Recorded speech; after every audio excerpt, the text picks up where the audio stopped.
தூய்மை நீரான் அமையும், அகத்தூய்மை வாய்மையால் காணப்படும் என்ற வள்ளுவன் குரலுக்கு ஏற்ப தூய்மை என்பது நமக்கு மிகவும் அவசியம்.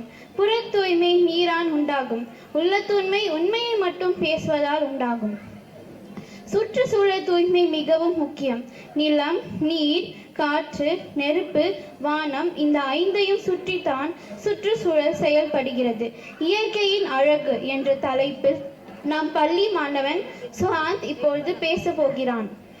இங்கு அமர்ந்திருக்கும் சான்றோர் பெருமக்களே, என்னுடன் பயிலும் நண்பர்களே, உங்கள் அனைவருக்கும் எனது அன்பான வணக்கங்கள். என் பெயர் சுஹாந்த். நான் டான்கிட்ஸ் பள்ளியில் PB2 பயில்கிறேன். நான் இன்று பேச எடுத்துக்கொண்ட தலைப்பு இயற்கையின் அழகு. அடடா, சொல்லும் போதே என் இதயத்தில் கற்று வீசுகிறதே. இயற்கை மிகவும் அழகானது.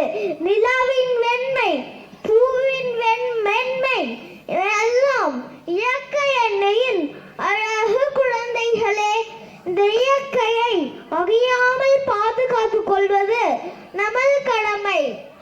இயற்கை தந்த கொடைகளில் முதன்மையானது தண்ணீர்.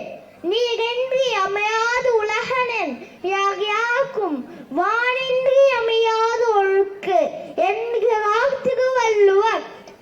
இயற்கை தரும் தண்ணீரை சேமித்து வைப்பதற்கு நாம் ஏரி, குளம், குட்டை ஆகியவற்றை தூய்மையாக வைத்துக் கொள்ள வேண்டும். எடுத்துக்காட்டுக்கு நம் சிட்லபகம் ஏரியை எடுத்துக்கொள்வோமா? இந்த ஏரி சில ஆண்டுகளுக்கு முன்பு குப்பை கிணறாக இருந்தது. அதனால் பறவைகளும் விலங்குகளும் தண்ணீர் இல்லாமல் தவித்தன. அதனால் எங்கள் பகுதி மக்கள் இந்த ஏரியை தூய்மை செய்ய முடிவெடுத்தனர். அங்கு அழகிய ஏரி உருவானது. எனக்கும் ஒரு பங்குண்டு.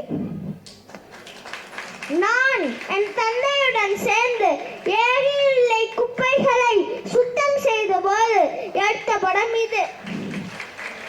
நண்பர்களுடன் சேர்ந்து விதை பந்துகளை செய்த போது எடுத்த படம் இது. நானும் என் தங்கையும் எங்களுடைய ஒவ்வொரு பிறந்த நாள் அன்றும் மரக்கன்றுகளை நட்டு வருகிறோம்.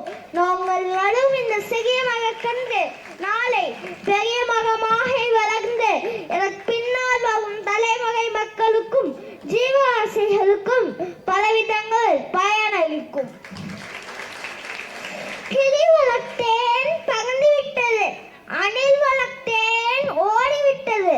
மரம் வளர்த்தேன், இரண்டும் திரும்பி வந்துவிட்டது என்பது அப்துல் கலாம் ஐயாவின் அழகிய பொன்மொழி.